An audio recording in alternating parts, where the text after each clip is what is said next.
السلام علیکم ورحمۃ اللہ نحمدہ ونصلی علی رسولہ الکریم اما بعد فاعوذ باللہ من الشیطان الرجیم بسم اللہ الرحمن الرحیم رب اشرح لی صدری ویسر لی امری واحلل عقدۃ من لسانی یفقہوا قولی۔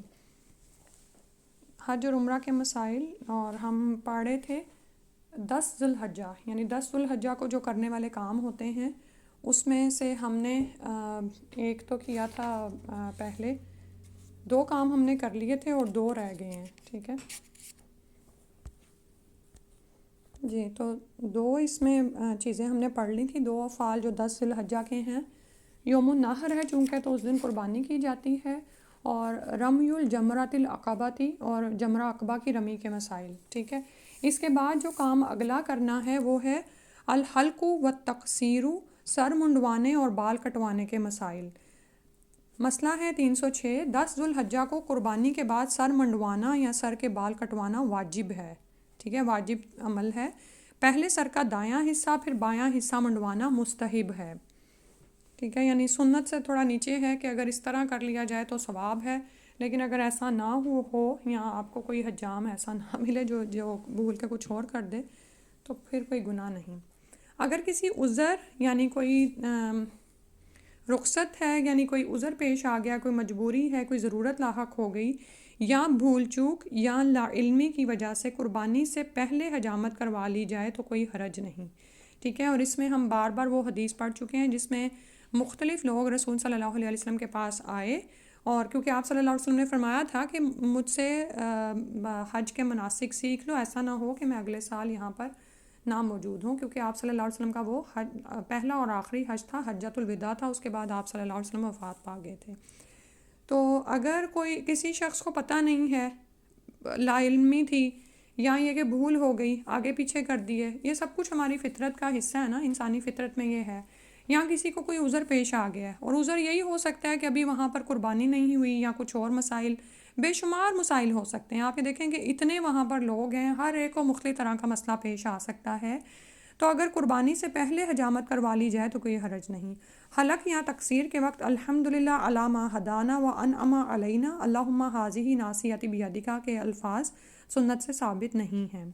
خواتین کو انگشت بھر بال خود یا کسی محرم سے کٹوانے چاہیے، ٹھیک ہے، یا تو خود ہی کاٹ لیں 1 انگلی برابر بال، یا پھر کسی محرم سے کٹوا لیں، اور یا پھر عورتیں آپس میں کر لیں۔ خواتین کے لیے سر کے سارے بال منڈوانا یا کٹوانا منع ہے۔ سر کے مختلف حصوں سے تھوڑے تھوڑے بال کاٹ کر احرام اتارنا سنت سے ثابت نہیں، یہ بات خاص طور پر یاد رکھنی چاہیے، اور اس طرح ویسے بھی حجامت بنوانا جو ہے وہ مسلمانوں کا شیوا نہیں ہے۔ حلق یا تقصیر کے لیے قبلہ رو بیٹھنا سنت سے ثابت نہیں، سر کا کچھ حصہ منڈوانا اور کچھ حصہ چھوڑ دینا منع ہے، ٹھیک ہے۔ اب یہ کچھ چیزیں انہوں نے وہ دی ہوئی ہیں کہ انسان اپنی نفسانی خواہشات کے پیچھے یہ عمل کر رہا ہوتا ہے، اور دوسرا اس کی پیروی میں کر رہا ہوتا ہے، تو وہ بتا رہے ہیں کہ یہ مسنون اعمال نہیں ہیں، ٹھیک ہے، اور ان کو کرنے سے بچنا ہی چاہیے، الٹا جو ہے گناہ ہی نہ لازم آ جائے۔ پھر اس کے بعد ہے ان جابر رضی اللہ عنہ فی قصۃ حجۃ الوداع قال ثم انصرف، سوری یہ والی حدیث نہیں ہے، 166 نمبر ہے، ہاں، ان ابن عمر رضی اللہ عنہ ان رسول اللہ صلی اللہ علیہ وسلم نہا عن القضاء قال قلت لنافع وما القضاء قال یحلق بعض رأس الصبی ویترک بعض، رواہ مسلم۔ عبداللہ بن عمر رضی اللہ عنہما سے روایت ہے، رسول اللہ صلی اللہ علیہ وسلم نے قضاء سے منع فرمایا ہے۔ حدیث کے ایک راوی نے یعنی جو نافع رضی اللہ عنہ جو دوسرے راوی ہیں ان سے پوچھا قضاء کا کیا مطلب ہے؟ حضرت نافع رضی اللہ عنہ نے فرمایا سر کا کچھ حصہ مونڈ دینا اور کچھ چھوڑ دینا، اس نے مسلم نے روایت کیا ہے۔ پھر ہے مسئلہ 315، یعنی یہ جو اوپر حدیث آئی ہے نا، یہ اوور آل ہے، ایک جنرل رول بتایا جا رہا ہے، یہ صرف حج کے موقع پر نہیں ہے بلکہ ویسے بھی قضاء سے منع کیا گیا ہے۔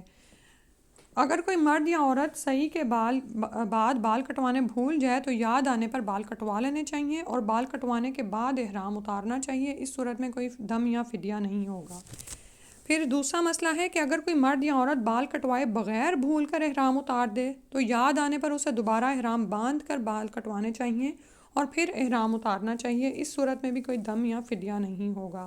ان ابن عباس رضی اللہ عنہ ان رسول اللہ صلی اللہ علیہ وسلم قال ان اللہ وضع عن امتی الخطا والنسیان وما استکرہوا علیہ، رواہ الحاکم والدارقطنی، صحیح حدیث ہے۔ عبداللہ بن عباس رضی اللہ عنہما سے روایت ہے کہ رسول اللہ صلی اللہ علیہ وسلم نے فرمایا، اللہ تعالیٰ نے میری امت کی بھول چوک کو معاف فرما دیا ہے، اور جو کام زبردستی کرائے جائیں وہ بھی معاف ہیں۔ اسے حاکم اور دار قطنی نے روایت کیا ہے۔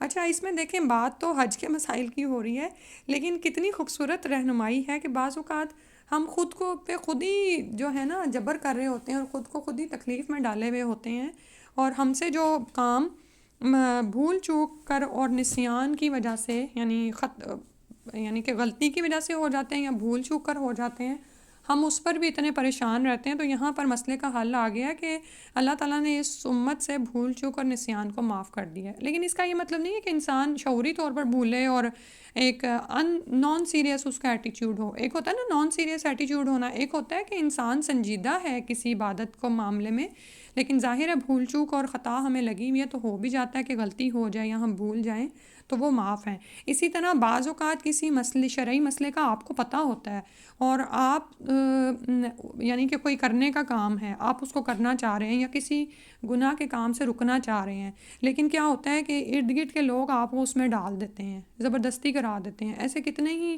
مسائل عورتوں کے حوالے سے سامنے آتے ہیں۔ بعض اوقات مردوں کے ساتھ بھی یہ ہوتا ہے، یہ نہیں ہوتا کہ صرف عورتیں ہی مجبور کی جاتی ہیں، بعض اوقات کچھ مردوں کو عورتیں اتنا مجبور کر دیتی ہیں کہ وہ بہت سے ایسے کام کر رہے ہوتے ہیں۔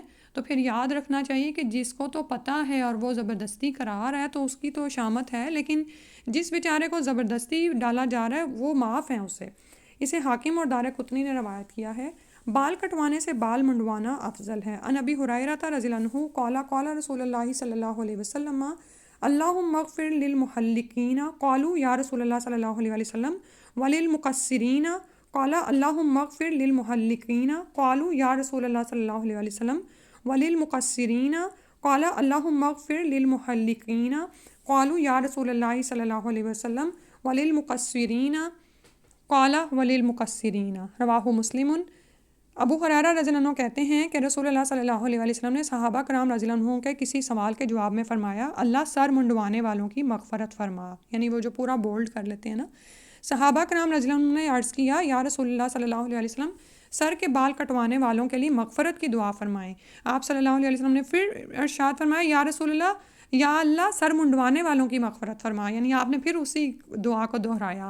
صحابہ کرام رضی اللہ عنہ نے پھر عرض کیا، یا رسول اللہ صلی اللہ علیہ وسلم، بال کٹوانے والوں کے لیے بھی مغفرت کی دعا فرمائیں۔ آپ صلی اللہ علیہ وسلم نے پھر ارشاد فرمایا، یا اللہ سر منڈوانے والوں کی مغفرت فرما۔ صحابہ کرام رضی اللہ عنہ نے عرض کیا، یا رسول اللہ بال کٹوانے والوں کے لیے بھی مغفرت کی دعا فرمائیں۔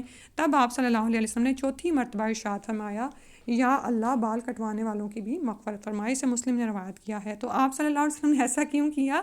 تاکہ بال منڈوانے والوں کی فضیلت ظاہر ہو سکے کہ ان کے لیے زیادہ دعائیں ہیں، ہاں، لیکن جنہوں نے کٹوائے ہیں بال ان کے لیے بھی دعا کی، ٹھیک ہے۔ منڈوانا اور کٹوانا آپ سمجھ رہے ہیں، منڈوانے میں کیا ہے، بولڈ ہو جاتا ہے، یعنی پورے آپ نے کر دینے ہیں، مونڈ دینے ہیں، لیکن جو کٹوانا ہے اس میں پھر کٹنگ ہوتی ہے، ٹھیک ہے۔ تو اس کے لیے بھی نبی صلی اللہ علیہ وسلم نے دعا کی، لیکن سب سے اینڈ پہ۔ اور جیسے ہم جانتے ہیں نا کہ ماں اور باپ کے درجات میں جو فرق ہے، اور جو کہ ماں کا حق زیادہ ہے اور 3 دفعہ وہ فرما کے پھر چوتھی دفعہ باپ کے لیے فرمایا تھا۔ حلق یا تقصیر کے بعد محرم کے لیے بیوی کے سوا تمام چیزیں حلال ہو جاتی ہیں جو حرام کی وجہ سے حرام تھی، مثلاً خوشبو لگانا، سلے کپڑے پہننا، شکار کرنا وغیرہ، ٹھیک ہے۔ ان عائشہ رضی اللہ عنہا قالت کنت اطیب النبی صلی اللہ علیہ وسلم قبل ان یحرم و یوم النحر قبل ان یطوف بالبیت بطیب فیہ مسک، رواہ مسلم۔ عائشہ رضی اللہ عنہ فرماتی ہیں، میں نے نبی اکرم صلی اللہ علیہ وآلہ وسلم کو احرام باندھنے سے پہلے اور قربانی کے دن بیت اللہ شریف کا طواف زیارہ کرنے سے پہلے خوشبو لگائی۔ اس خوشبو میں مشک یعنی مسک جو خوشبو کا نام ہے وہ شامل تھی۔ اسے مسلم نے روایت کیا ہے، ٹھیک ہے، یعنی اس میں خوشبو تھی، اور یہ اس کے بعد ہوا ہے، ٹھیک ہے۔ اس کے بعد ہے حلق یا تقصیر کے بعد حلال ہونے کو شرعی اصطلاح میں تحلل اول کہا جاتا ہے، اور تحلل ثانی یعنی دوسرا حلال ہونا طواف زیارہ کے بعد ہوتا ہے، جس میں بیوی بھی حلال ہو جاتی ہے، ٹھیک ہے۔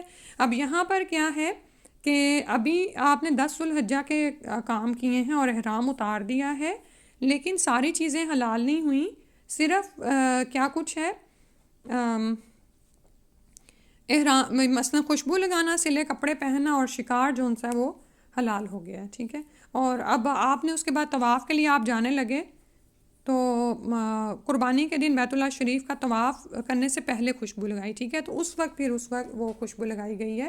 اور بیوی کا جو حلال ہونا ہے تحلل ثانی وہ اس طواف زیارہ کے بعد ہونا ہے، ٹھیک ہے.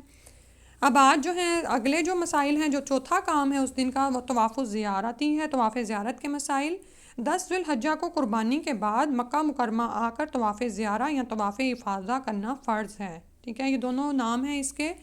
طواف زیارت کے بعد آب زمزم پینا مستحب ہے. ان جابر رضی اللہ عنہ فی قصۃ حجۃ الوداع قال ان النبی صلی اللہ علیہ وسلم انصرف الی المنحر ثم رکب رسول اللہ صلی اللہ علیہ وآلہ وسلم فافاض الی البیت فصلی بمکۃ الظہر فاتى بنی عبد المطلب یسقون علی زمزم فقال انزعوا بنی عبد المطلب فلولا ان یغلبکم الناس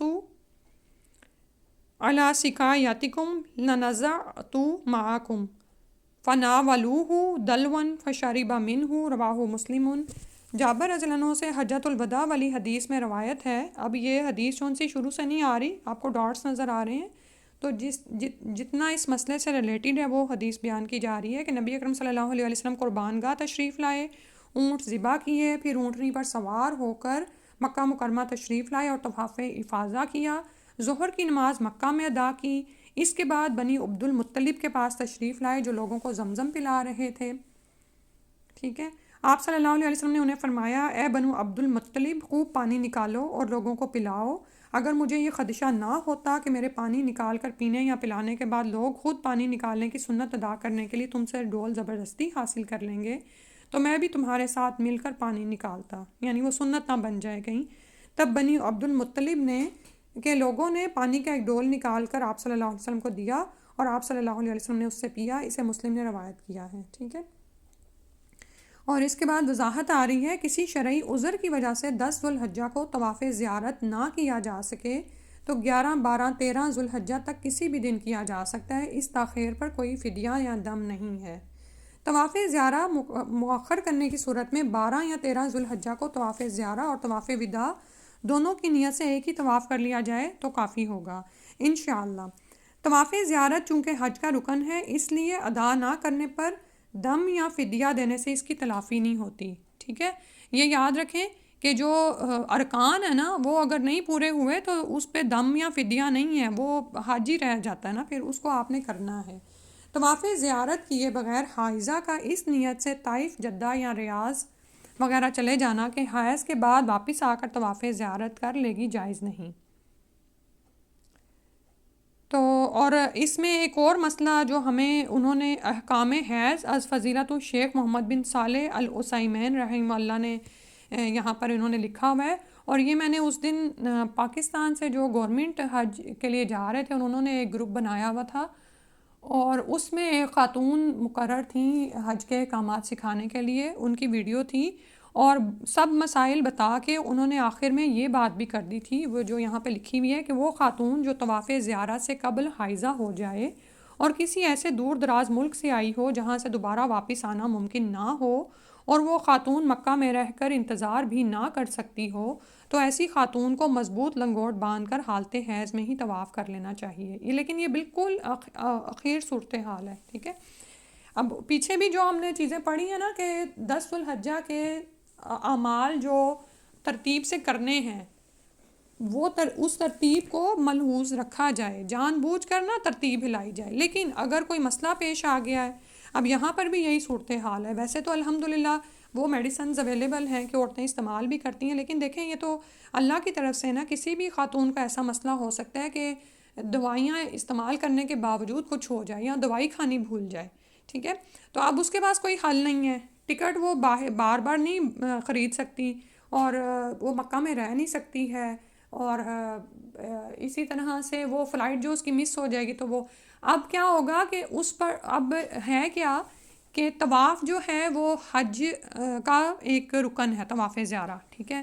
اس کے بغیر حج مکمل نہیں. لیکن طواف کے لیے طہارت شرط ہے، لیکن طہارت کے حاصل کرنے کے راہ میں عذر پیش آ گیا ہے، ٹھیک ہے. تو اب اس عذر کو نکال دیا جائے گا اور اس کو پھر اجازت دے دی جائے گی کہ وہ یہ کام کر لے. تاکہ اس کا حج پورا ہو جائے۔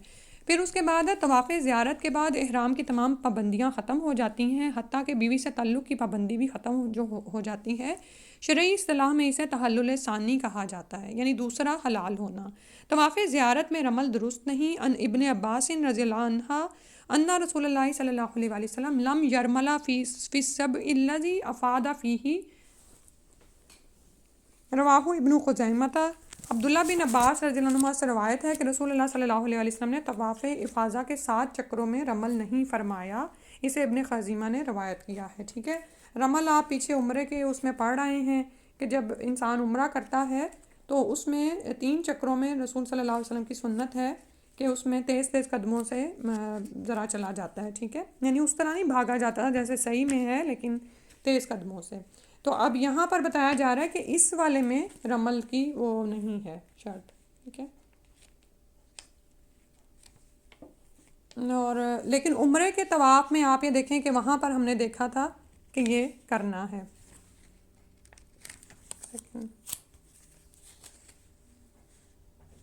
تو قریب قریب قدم رکھتے ہوئے قدرے تیز چلنے کو رمل کہتے ہیں، جو یہاں پہ اس میں نہیں کرنا آپ نے۔ اس کے بعد ہے 10 ذو الحجہ کو جمرہ عقبہ کی رمی سے پہلے طواف زیارت کرنا جائز ہے، ٹھیک ہے۔ تو یہ بھی وہ اس میں ہی آ جاتا لا حرج میں ہی۔ 8 ذی الحجہ کو منع جانے سے پہلے طواف زیارت کرنا سنت سے ثابت نہیں، ٹھیک۔ طواف زیارہ کے بعد حج کی صحیح ادا کر کے رات واپس منی میں آ کر گزارنا واجب ہے۔ اب آپ ادھر مکہ چلے گئے ہیں لیکن وہاں نہیں رہنا، منی واپس آنا ہے اور وہاں پر رات گزارنی ہے، یہ واجب ہے، ٹھیک ہے۔ تو طواف زیارہ کی یا حج کی صحیح کر کے پھر واپس منی میں آ گئے۔ آگے پھر الحمدللہ 10 ذو الحجہ کے اعمال پورے ہو گئے ہیں، منی میں آپ واپس پہنچ گئے ہیں۔ اب ایام التشریق ہیں جو 11، 12 اور 13 ذو الحجہ ہیں، اس کے مسائل دیکھتے ہیں۔ طواف افاضہ کے بعد منی واپس آنا ضروری ہے۔ اجر و ثواب کے اعتبار سے ایام تشریق سال کے باقی تمام دنوں سے زیادہ افضل ہیں، ٹھیک ہے۔ اجر و ثواب ان میں بہت زیادہ ہے، ذکر الہی جتنا جو بھی آپ کر رہے ہیں نا ان کا ثواب بڑھ جاتا ہے۔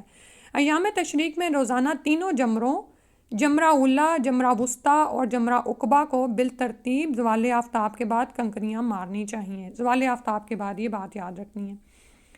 جمرہ اولا اور جمرہ وسطیٰ کو کنکریاں مارنے کے بعد ذرا ہٹ کر قبلہ رخ کھڑے ہو کر دعا کرنا مسنون ہے، ان دونوں کے لیے مسنون ہے۔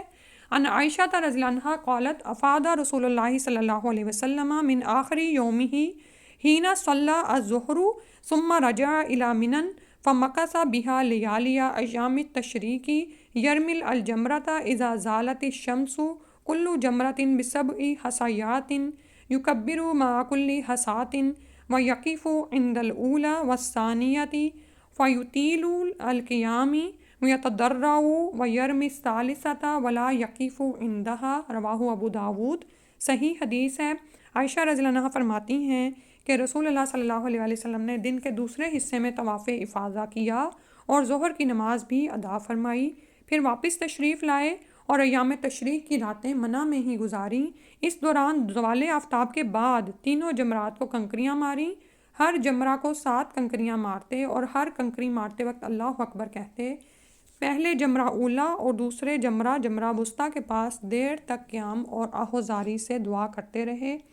تیسرے جمرہ عقبہ کو کنکریاں مارنے کے بعد آپ صلی اللہ علیہ وسلم نے وقوف نہیں فرمایا، اسے ابو داؤد نے روایت کیا ہے، ٹھیک ہے۔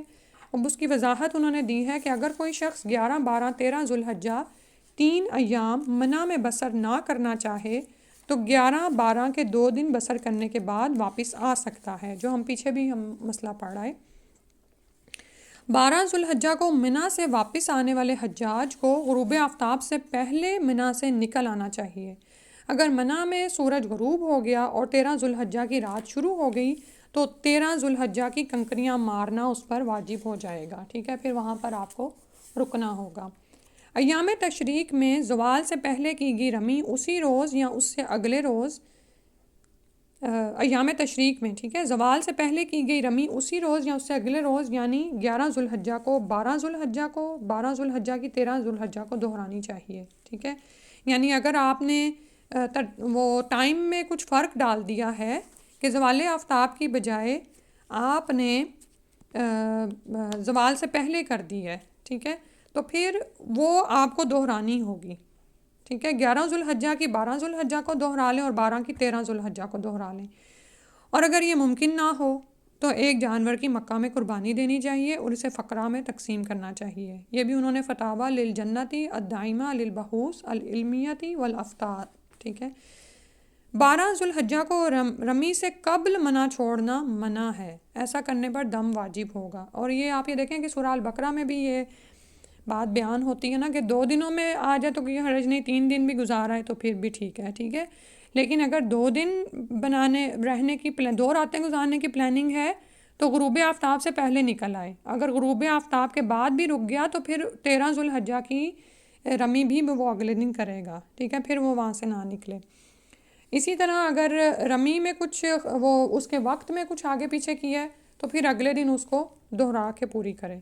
اور پھر یہ ہے کہ اگر ممکن نہ ہو، یعنی اوقات کا بھی اتنی زیادہ ضرورت ہے ان کو فالو کرنے کی کہ اگر فالو نہیں کیے تو پھر ایک قربانی دینی پڑے گی، اور قربانی اپنے علاقوں میں نہیں بلکہ وہاں پر ہی جب پتہ چل گیا کہ غلطی ہو گئی ہے تو وہاں پر ہی آپ مکہ کو ہی پہنچے گی وہ قربانی، ٹھیک ہے۔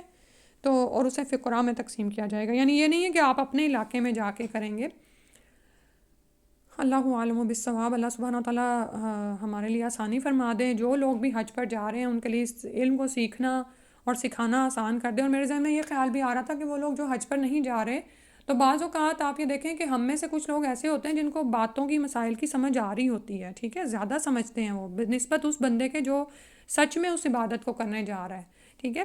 تو کیا ضروری ہے کہ جیسے نبی صلی اللہ علیہ وسلم کا فرمان ہے نا کہ مفہوم ہے اس کا یہ کہ اللہ تعالیٰ اس شخص کے چہرے کو تر و تازہ رکھے جو ہم سے کوئی بات سنے اور اسے آگے پہنچائے، کیونکہ بعض اوقات سننے والے پہنچانے والوں سے زیادہ یاد رکھنے والے ہوتے ہیں۔ تو کیا پتہ آپ اگر کسی کو سکھا رہے ہیں یہ مسائل تو اور آپ کا کتنا زیادہ اجر و ثواب لکھا جا رہا ہے۔ اسی طرح جیسے حضرت عثمان رضی اللہ عنہ کی ایک حدیث کا ہے نا کہ خیرکم من تعلم وعلمہ، کہ تم میں سے بہترین وہ ہیں جو قرآن کو سیکھیں اور سکھائیں۔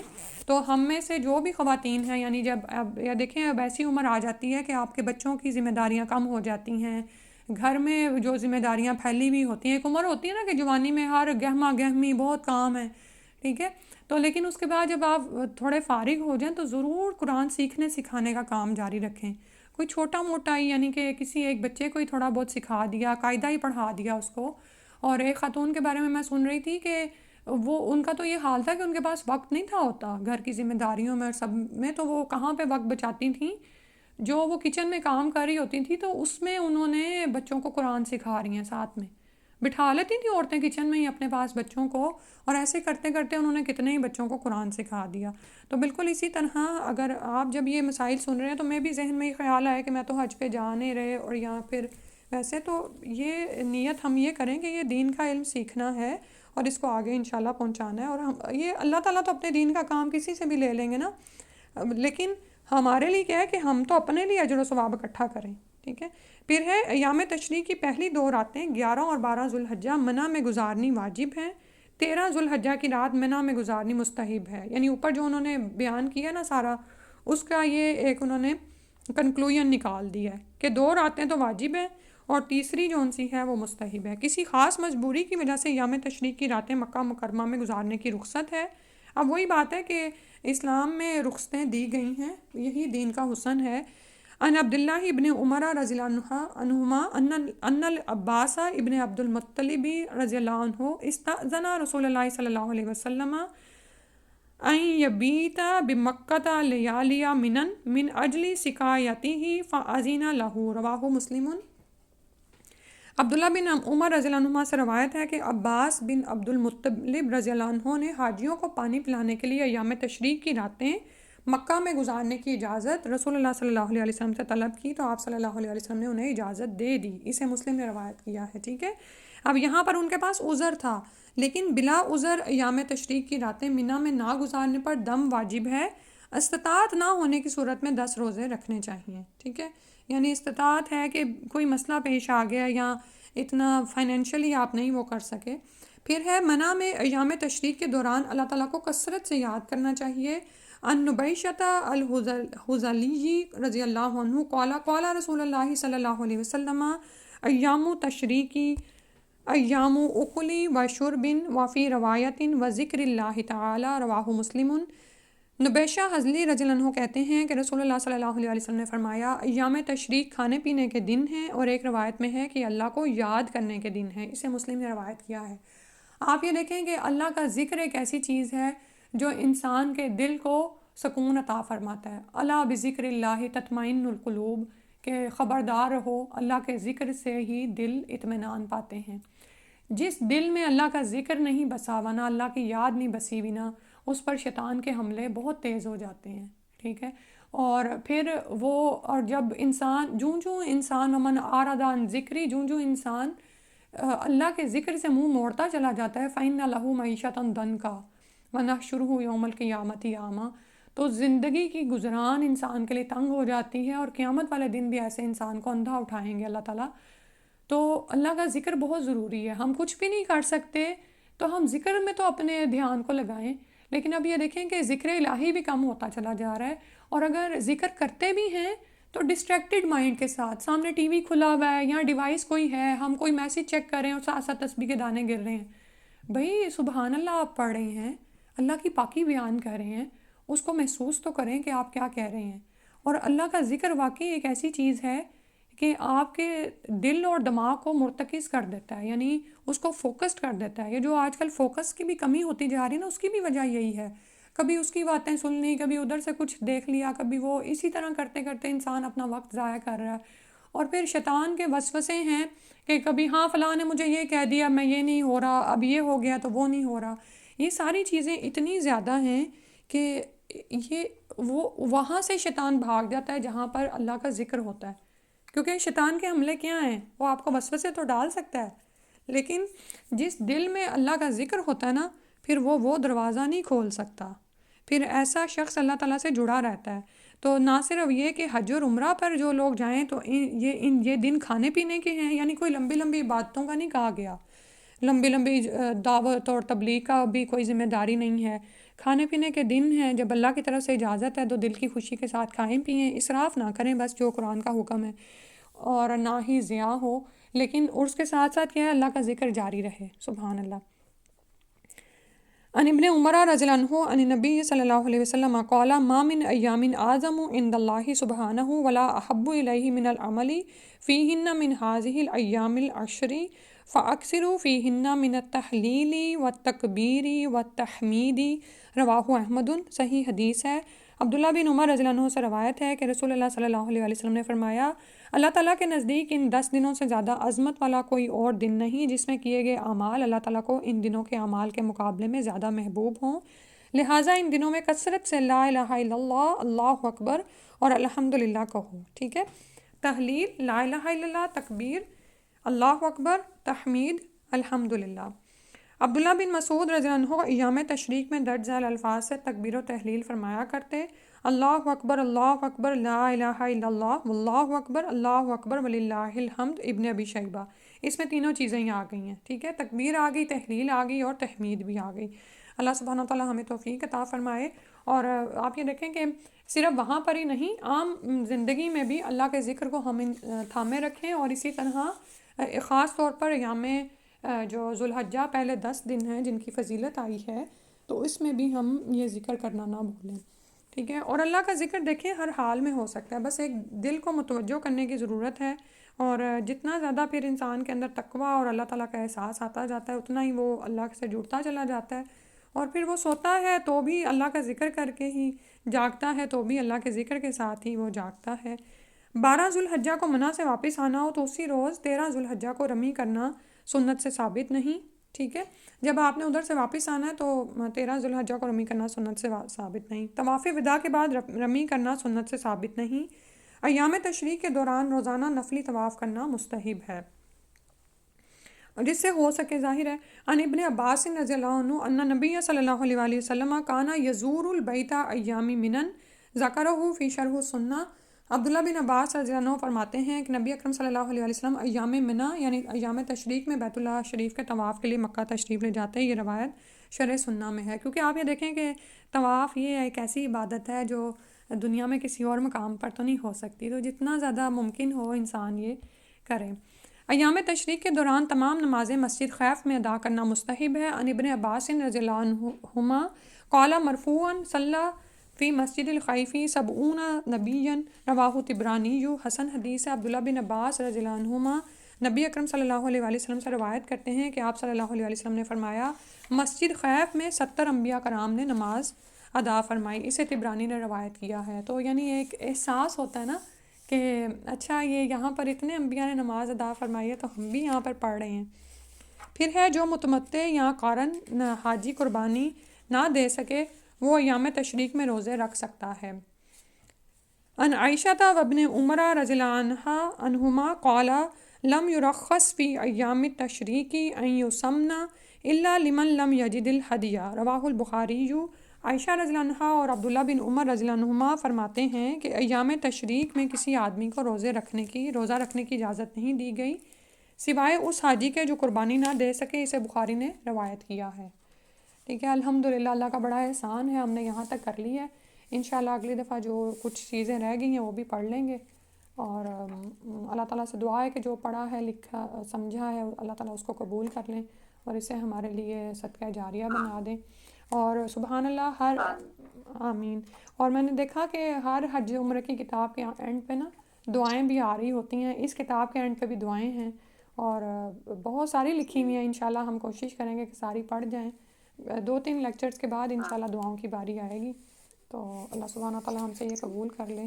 جزاک اللہ خیرا کثیرا۔ السلام علیکم ورحمۃ اللہ۔ سبحانک اللہم و بحمدک اشہد ان لا الہ الا انت استغفرک و اتوب الیک۔